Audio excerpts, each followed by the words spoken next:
Morgs, I got a question for you. Is it just me, or does it seem to you like the lives of a lot of good people are just sideways these days with one thing or another? Or is that just my inbox? Is that just because I'm a counselor type guy and I get those kinds of things? And John, that's really interesting. What comes to mind is I wish I could take a screenshot of my current text messages, of my current to-do list, and my current inbox, and just kind of show people. What would it show? Oh, it would show an alarming percentage of really good people that love God and are seeking after his kingdom. And I would even name, like, when I say good, I mean mature disciples, people that have been solid in it folks. for a while. Totally. And it would show a significant percentage of people. I don't want to be the boy that cried wolf or Chicken Little. I really don't. Yeah. I have a rosy outlook on life for the most part, and I'm looking forward to my week and looking forward to the weekend. I'm a positive person, but it just seems like a lot of stories coming our way from really solid folks is chaos, crisis, different things going on in their worlds. And I think that's really relevant to today's podcast. I think this is going to help a lot of folks. Friends, welcome to the conversation. John Eldredge, Morgan Snyder here, the Ransomed Heart podcast. If you were listening last week, you heard a message that I gave here at a church in town in which I was talking about what we need is more of God. What any person needs, regardless of their pressing need, if it's financial or physical, emotional, relational, guidance, help, direction, provision, it's more of God. Or let me at least say that more of God would sure do a lot of good in that circumstance. There you go. Right? And in the podcast last week, if you did not tune in, I was talking about if more of God is what we need, then you would think that we would structure our lives, we would kind of arrange our day to those things that provide us more of God. And so then I went on to describe where's your sacred space. Got to have sacred space in your day and those kinds of things. And when do you say goodbye to technology? And where's worship in your life? And those, I was just trying to lay out some very, very tangible things. Right. Because in the message last week, in the podcast, what I said was, if it's not simple and it's not accessible and it's not sustainable, we're not going to do it. It's just, I don't care how inspiring the message is. You can have people tell you what you really ought to be doing is putting away 16% of your income right now, because if you do in 5 years, and if it's not simple and that's not accessible and that's not, we're not going to do it. Yes. We're just not. People can tell you about health things. They can tell you about workout things. If you would just, if it's not simple and it's not accessible to us and it's not sustainable, we don't do it. We don't do it. Okay? So here was my experience last week. Blank stares. You're not talking about the lights in your face at an auditorium. No, there was, of course, there were wonderful people, very supportive. I don't mean that. I could just feel in the room the dial tone. I could just feel you want me to do what? Like, just people checking out left and right of like, this isn't the kind of mess that I was hoping to get today. You're actually inviting me to change the practices of my life to arrange for those things that bring a greater portion of God, a greater experience. John, as opposed to what? Just to be clear, what is it that you feel like people would rather have, to be honest? Ease. Ease and the zap. I'm thinking of those fly swatters with batteries. No, I think people want more of God. I think they're aware that what they need is more of God. But I honestly think the way we behave is that is just kind of providential. Yeah. He just sort of zaps you once in a while and you just get favor or you get blessing or you get more of God or you have a better day. And it's sort of up to him. Yes. If we're going to experience God, he's just going to have to do it. there's not much we do Yes. to provide for. I think that's it. I think Yeah. it's human nature. Yeah. I think it's path of least resistance. And Well, and it's the culture too, right? It's the Starbucks model of I get exactly what I want when I want it.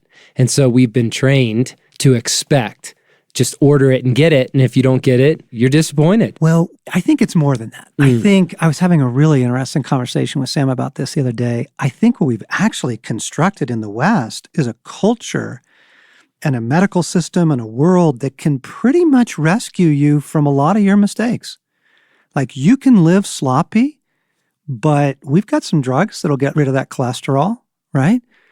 You can live sloppy, but we have some drugs that'll put you to sleep at night. You can take Ambien or whatever, and we'll make sure you get a night of sleep, even though you're living terribly, right? You don't need to exercise. You can come in and we can, give you this, that, or the other thing and rehabilitate your health in a panic situation. Yes. Right? You see what I'm saying? Yes, I do. It's like we've created a world to spare us from consequences. And I think that's just added to this. Anyway, it was crickets, man. It was crickets. And now, by way of contrast, I want to tell you another story. And I think this was the kindness of God to me. I think he knew he kind of had to catch my heart. And so I was invited to and had, agreed weeks ago to be on a different podcast this week. It's called Justice and the Inner Life. And it's by a guy named Jed, who's deeply involved in the justice movement for vulnerable children. And wonderful organization, great work. And it's trying to facilitate all kinds of, foster adoption, make that process easier, from the foster system into an actual adoptive situation, et cetera. And deep hearts for vulnerable children in the world, all over the world. But what he started this podcast because what he realized was folks who actually do that, like they sacrifice their life to take in a couple of foster children, or they adopt from a bad scenario overseas or here, they are intervening with their own lives. I mean, they're opening their homes up. What he was finding was that those folks were burning out, drying up, popping, bombing, and in need of encouragement, support, help. And so he started a podcast to encourage them. I just love God. He's like, what you need is more of God. Yes. And so what you need to do is arrange your day so that you do those things where you can find more of God. So he's like, John, what do you suggest for this? Beautiful. And I'm like, oh, baby, you are in my wheelhouse. That's beautiful. Anyway, this week's our follow-up podcast is partly in compassion and partly just in recognition of reality. Nonetheless, what people push back with is, you don't understand my life. I do not have time for Sabbath. I do not have time for a quiet time or to study the scriptures. Are you kidding me? I'm a single parent. Can I tell you about my day? I'm up at 5 a.m. and I get it. I just want to say, I know the current situation is that most people are insanely pressed. They're busy. They're hard pressed. There's crisis.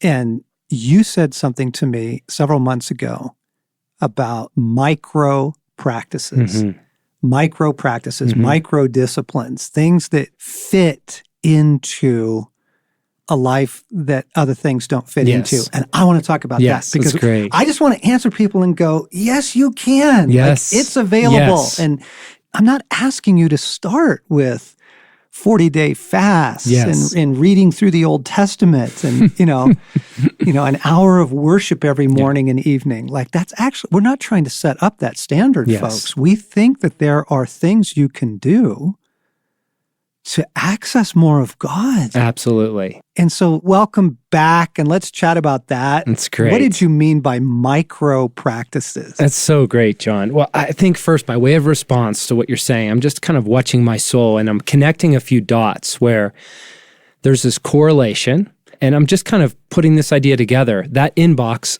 picture, that text screenshot is true, there's also a correlation with quite a few of those people tend to live from big thing to big thing, right? Some big spiritual target, whether it's a big trip or a retreat. Killer conference. Absolutely. Yeah. And those things in this culture are simply not enough to sustain us, right? The spiritual life, it's a life lived in the kingdom of God. And so when I think of micro practices, that idea was birthed out of the reality of a decade of young kids where it was diapers and it was sleepless nights. It was what you are describing, where there was not the luxury of a day alone with God, and then they're not the luxury of an hour with God. And so for me, what I would say is kind of almost a definition of any practice, any spiritual practice that aligns me with the reality of God and His kingdom that's 10 minutes or less. But what I want to say, and that's just a general guideline, but what I want to say is often it's far less than 10 minutes. Yes. But I kind of have this bucket, this category of if it's less than 10 minutes, it falls into a micro. And often it's 1 minute, it's 3 minutes, but it's something I can do because the beauty of 10 minutes, the beauty of 3 minutes is anyone can find that. Anyone can carve that into their life if that's what they truly want. You know, like Dave Ramsey says in his financial models, the first baby step of save $1,000. He says it's the hardest and the easiest. It's the easiest because anyone, for the most part, has $1,000 worth of crap they could sell and store up $1,000. Yeah. But it's the hardest because you have to change your thinking. So over, I would say, the last 15 years, more and more, I've cultivated daily practices that are very short, but in the moment can align me back to the spiritual life right here, right now, union with God, and just the reality of His kingdom right in my story. Okay, so let's swap notes. Okay. Because as you and I swap notes, we're going to bless a lot of people with some creative ideas of stuff that is simple Yes. and accessible That's great. and sustainable. That's great. I'm going to go first. Okay, super. Because I got one that I bet you don't do. Okay. All right? I have a stick on my desk. I wasn't going to tell a story about a stick on I my have a desk. stick on my desk. I found this stick on a walk the other day. And I like it because I like the smoothness of the wood. The bark has been rubbed off by weather and seasons and stuff, and all that's left is very smooth wood. So I like holding it. Yes. I like the feel of it. Here's the rescue. Most of my day is actually spent in front of screens. As much as I am a wilderness guy, and that's where I come alive, and that's where I thrive, and oh my gosh, if I could get to the mountains, if I could get to the ocean. But gang, that's actually really rare. That is my vacation time. That is my Sabbath time, but that's not my daily. I spend a lot of my day in front of a screen, just like you do. I'm either writing things or I'm responding to things or recording things. And so what I've come to realize is, and there's a ton of research on this, by the way, I need reality. I need the real as opposed to the artificial. And so I have a stick on my desk. And I will just pick this stick up and I will just play with it for 3 minutes. That's great. I'll just look at it, tap it, play with it, because I'm touching something that is real again. I'm not looking at a screen. I'm not listening to, Muzak or piped in this or that. The television's not blaring at me. It's a quiet moment where I am engaging something from nature. I'm engaging the real. Okay, now you play a card. John, I have to put a little footnote there. It is really helpful to hear John Eldredge say he spends most of his day in front of a computer. People don't believe that. People think you spend most of your day riding horses. Some do, right? Because you are a wilderness guy. So what I so appreciate is, I hear you saying, this is my struggle too, and this is an antidote that works, that keeps me rooted in God. Totally. I love it. I have to have these rescues. I need rescues. I'm not talking about spiritual disciplines. Yeah. That phrase never turned my crank. Yes. Years ago when Foster came out with his great book, Celebration of Discipline, Yes. I hated the title. I'm like, I'm not celebrating that. Right. Not interested. Okay? Now Celebrating I'm desperate. weight loss, right. Now I'm desperate. Yes. Let's just Yeah. be honest. Yeah. I need more of God. I need him more now than I've ever needed him, and I need more of him now than I've ever needed him. And so these little things we're going to talk about, gang, this isn't like because we are essentially monastic heroes. Yes. This is because we're desperate. Yes, that's so good. Okay, so in preparation for this time, I felt like the Spirit said, just look at your last 24 hours. This is just like what's really, really current. So here's an example. Last night, early evening, spent some time with an ally, a guy I've logged a lot of miles with, and probably 15 years, and God's done some deep stuff. And now he's right at the precipice of the really deep stuff. It's like he's done the soul work to realize, wow, I need to excavate. And he was naming, man, there's some big shifts. Like God's trying to change a generation in my life and in my wife's life. And we were sitting outside, which we try to do as many meetings, as many conversations I can do outside. So I'll just name that. It was cold. We're bundled up, but I'd rather be somewhere real. And there was a moment where he turned to me and he said, I need to thank you for this. You're the one that showed me this path. In full disclosure, where I go with that immediately is diminishment and dismissal. In my spirit, I'm feeling like, oh, God's trying to say something. But in my flesh, I go, nah, you blow that off. It's uncomfortable. It's vulnerable, and minimize it, right? And so I say, thank you. And I feel the tug of war. So we leave the conversation. I jump in my truck. Here's the micro practice. Anytime I meet with someone outside, whether we're doing a bike ride or having a conversation, what I notice, first thing you do, you jump in your truck and you check your phone. You check, what's blown up while Since I was this out. away. Exactly. Yeah. I unplugged for an hour, Yes. and I need to check. And it's mostly what went wrong, right? And the micro practice is pause. Ask God what he wants to say about that last conversation. And I'm talking about 30 seconds. 20 seconds before I disengage from this experience and get distracted in my soul by the busyness of the world or even good things of the world. You know, Sherry says, hey, I need you home 30 minutes ago. Instead, it's God, what do you want to say to me? Father, what is your interpretation of this experience, of this story? And right there, I paused and the Father said, I want you to see you as I see you. Wow, beautiful. And I was a moment away from just losing the treasure. And God was teeing it up. God was providing the food. God was providing access to the kingdom, and I would miss it. And I am talking about 30 seconds max. But the practice of after the conclusion of an experience, a conversation, an activity, a choice, a day before I walk in my house, God, what do you want to say to me? Back to swapping notes here. I'm trying to do that in between stuff in the day. So our days are very full, meetings, recordings, just all kinds of stuff going on. And in my former life and in my false self, the mode was blast, just blast. And if you happen to get done with, your 1:00 meeting didn't go for an hour and you had 10 extra minutes, man, I'd use it. Oh, you can get more stuff done. Get more done.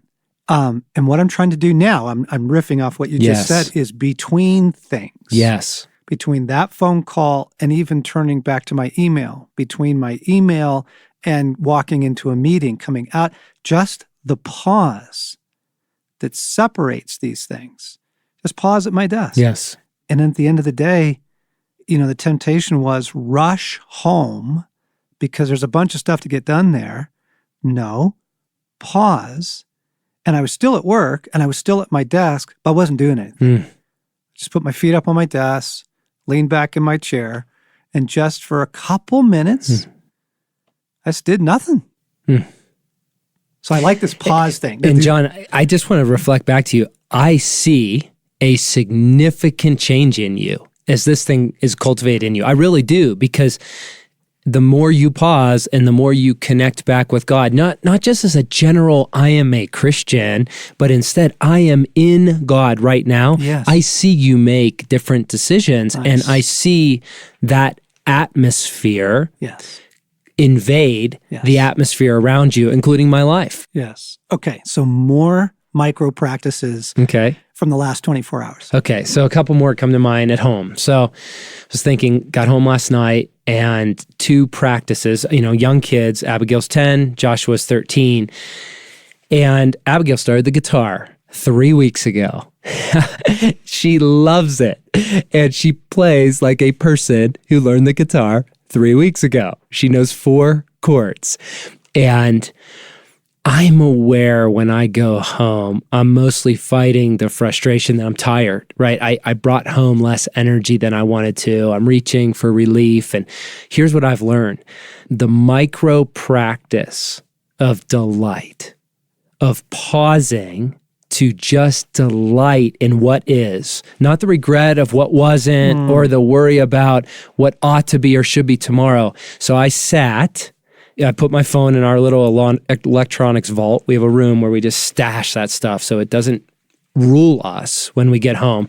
And I sat in a chair and I poured a beer and I watched her play 4 chords. And it was like 4 minutes, but she was beautiful.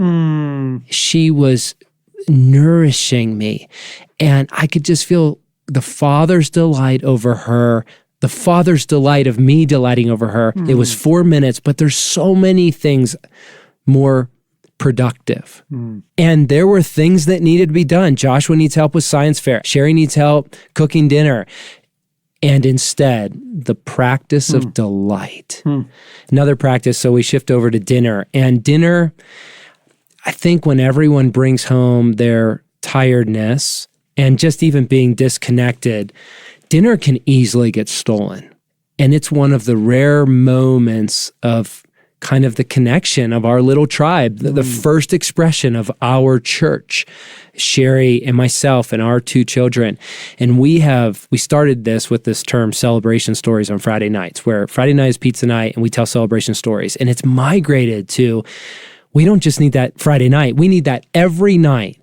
We're going to pause the drama and we're going to pause what's next and we're going to pause what's not going well. And we are each going to tell some kind of story of how we experience God today. Something short, something simple, but where did you encounter God? Like, where did something really miraculous happen in the simple dailies today? And everyone gets to say something. This is where I experienced God's goodness. This is where God came through. This is where I had incredible joy. And you feel the atmosphere shift, and it's short, it's little. This isn't like deep processing. Sherry was going to Women at the Well, and Stacy was speaking, and we were running late. And Sherry chose to engage for 10 minutes wholeheartedly for our celebration stories. And then she had to go. Yeah. And she was a bit late to the gathering. Yeah. But we got it. Yeah. This isn't an hour and a half dinner. Not at all. Right? These are micro practices. These are small things that are accessible to us in the day. Back to the podcast I recorded last week with Justice in the Inner Life. He was talking about, look, a lot of our parents that listen to this are either foster parents or adoptive parents, and they have blended families, and they do not have time. I mean, there's a lot of demands in those years. And what I said was, I bet that there's a moment at the end of your evening that you can take back. I bet there's a time when the kids are in bed or they're reading in their rooms, or, things have quieted down. And what we typically do at that moment is we either go back to our technology, let me just answer a couple more emails, or we go to our medication. And I said, instead, you could actually grab that. You could grab those few moments, just moments in the end of the day. And it's what I've tried to do now. Yes. So I engage with the family, do what I need to do. But at the end of the day, so now this is right before bedtime, I'll go back into my office and I'll sit in my chair and I'll just give myself a few minutes. And it's read a little something, Can I confess what I do half the time? Yeah, let's okay, hear this is embarrassing. Sudoku.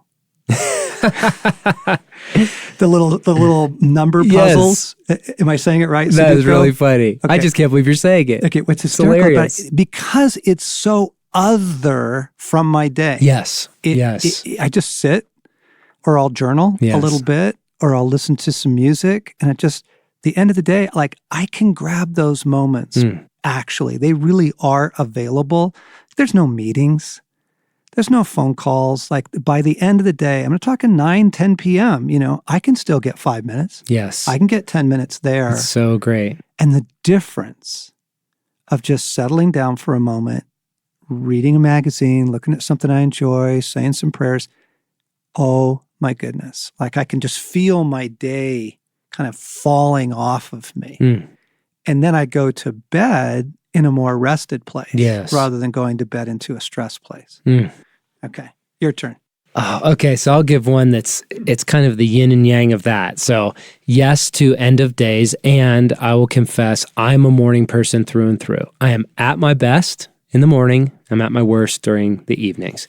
And so what I have learned is there are windows that do open up, like you mentioned, because things get canceled, and the infilling, the temptations to fill those with productivity. Just fill it. And we all have 50 things to fill it. So what I've done, and I've done this for a long time, but it's more fruitful now than ever because of culture, is I carry the scriptures with me everywhere I go. I carry a backpack, and I carry a hard copy, not the digital Bible on my phone. There's a time for that. I have 4 Bibles on my phone. Yeah. But that's different because you can't read Psalm 23, he leads me beside still waters and he restores my soul, when your phone's getting blown up with your friends and your wife's drama, right? Like, that's not still waters. But I'm always sneaking a little time, because when it opens up, the Spirit showed me that's the moment. So it might be mid-morning. It might be over lunch. It might be early afternoon where I get 10 minutes, where I get 4 minutes. And there are different places in the scripture that I'm just living in for a while. And this isn't my program of reading through the Bible. This isn't my ought to. This is actually I want to be nourished by God. Take a drink. So I keep it with me. And then another piece of it that's just, it's funny. These feel just like personal little secret places, right? Where I have this camp chair, and it's not a Crazy Creek, which was the chair of my 20s, where you can put on your backpack. And it's not a Cabela's camp chair that you bring to the soccer game. That's the chair of your 50s. That's the chair of my 50s. This is the chair of my 40s. It is a REI camp chair that I can put in my pack, but it has a frame, and you stretch it out, and it's really comfortable, but it's really portable. It lives in my truck. It's always in my truck. And I have all sorts of little secret places around town that are like 50 yards away from my truck, 100 yards. Sometimes it's just where I can park my truck, where I can be in the sun and be blocked by traffic. And I have morning places to catch the sun, and I have lunch places, and I have evening places. And I'm not going to tell you guys any of those places because they're my secret places. And it's a time to just get 15 minutes. It's a time to get 3 minutes. And when I have 15 minutes, it might be reading scripture as an example. If I have 3 minutes, I will set up that chair and I will just breathe. Yes. And I will sit in the sun. And for me, I'll risk melanoma for the cost of vitamin D therapy and just receiving light literally on my skin. And so that's an example of, it's very small, but that chair entices me. It says, stop on your way home. It says, grab 5 minutes, sit outside between my house and my work and just breathe in the fresh air. Yeah. Okay. So tag. So what I do is walk around the building. Okay. This is my other thing, to pause. It takes me 90 seconds, gang. This is a micro discipline, but it works. Walk out the front door, take a left, walk down the sidewalk, go around the building, take another left, walk through the back, take another left. Okay, you get the idea? 90 seconds, right? I can slow it down to 3 minutes. That's all it takes. Yes. It literally is like a reboot. And again, I think so much of it in our world is engaging the real, meaning the created world, Yes. meaning nature, that you don't have to go to the wilderness. You can walk outside and just look at the trees. You can get into the real. You can smell what's going on. Yes. And if it's a rainy day, you get to smell all that. And if it's a sunny day, you get the warmth, and just walk around the building. That's great. And I'll do that a couple times a day if I can. In the morning, in the afternoon, just pause, stop what I'm doing, walk outside, walk around. Micro-discipline, God is all over it for me. Everyone has a place they can walk outside for a few minutes, right? Yeah. Yeah, you totally can. The first couple times I saw you do laps, I thought, is he losing his marbles? I just saw him 30 seconds ago. He's doing another lap. Now I get it. Yeah. Oh, John. Yeah. Friends, do you hear the spirit of this? And you hear the laughter, you hear our joy in it. This stuff is simple. Yes. This stuff is accessible. This stuff is sustainable. The things that we're describing have a cumulative effect. Is it amazing in that 90 seconds? Probably not. Is it amazing in those 3 minutes? Probably not. But I'll tell you what, the cumulative effect of doing that through a week, you find more of God. It's healing for your soul. And as I was explaining in the podcast last week, what all of these practices are designed to do is create some sacred space in your life. Literally 1 minute in your car. Yes. Sacred space in your life. And sacred space in your soul. We're talking, these are soul breaks. My soul is not being asked to perform any function. And by creating sacred space and sacred soul space, you are creating room for God to come. And he will come. Like he comes, right? He does. He comes. It's so simple. And over time, like you do it for a week, you can feel it. You do it for 3 weeks.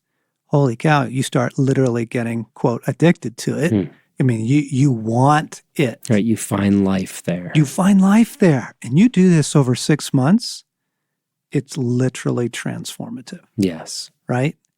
Micro disciplines, totally accessible to every person.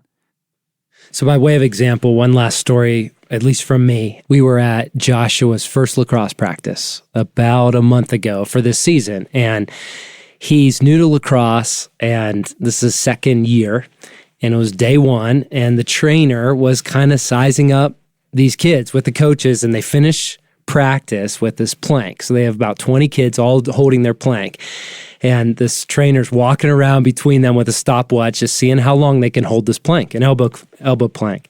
And I'm watching through the glass in the workout area with the rest of the parents, and all the coaches are in there, about 6 coaches. And you're just watching these kids just like start, going down. And one at a time, 20 goes down to 10, goes down to about 6. And there's some pretty strong kids left. And I'm looking, and Joshua's one of them. And this is first day with new team, new kids, new coach. And now it's down to 3.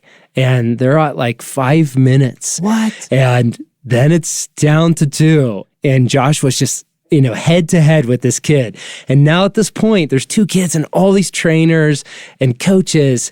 And finally, the other kid drops. And Joshua's somewhere in 6 minutes. And now they're all circled around him, and they just keep saying, like, go, go, go. And he got to like 7 minutes and 15 seconds. And it was a great moment in parenting. But here was the key. So we leave practice, and I was like, Joshua, what was the deal? And he looked at me just kind of like non-eventful. And he said, Dad, about 6 weeks ago, I decided I want to have strong abs. And he's been training in general, but he got this little YouTube video of $1 Million Hoy 10-minute ab workout. And he started doing it every day for 6 weeks. And I didn't know, I saw him doing some abs, but I didn't know he was doing this. But it was only because of those 6 weeks at 10 minutes a day, because there were kids in that room stronger than him. There were kids in that room faster than him, but there was no kid in that room that for the last 6 weeks focused on this. And that night, after he went to bed, I paused and I felt like the Spirit said, what Joshua modeled for you in the micro practice of the physical exercise, that's what I can do for you spiritually. There is soul strengthening available in the small pieces. It's just so hopeful. It's so hopeful. I have a terrible plank. Mine's like 45 seconds. We can practice for 30 seconds right now, buddy. You and me. But gang, here's the thing. Let me just take it back to the heart of all this. We need more of God. Friends, oh my gosh. We need more of God. Every last one of us. We need more of God. More of His love, more of His presence, more of His sustaining grace. We need more of God. And you can access that, actually. That is available if you will create these spaces and if you'll take up these practices or one similar to them. And this was just a handful of examples of how simple and accessible and sustainable this stuff can be. So, offered in love, you've been listening to the Ransomed Heart Podcast with John Eldredge and Morgan Snyder.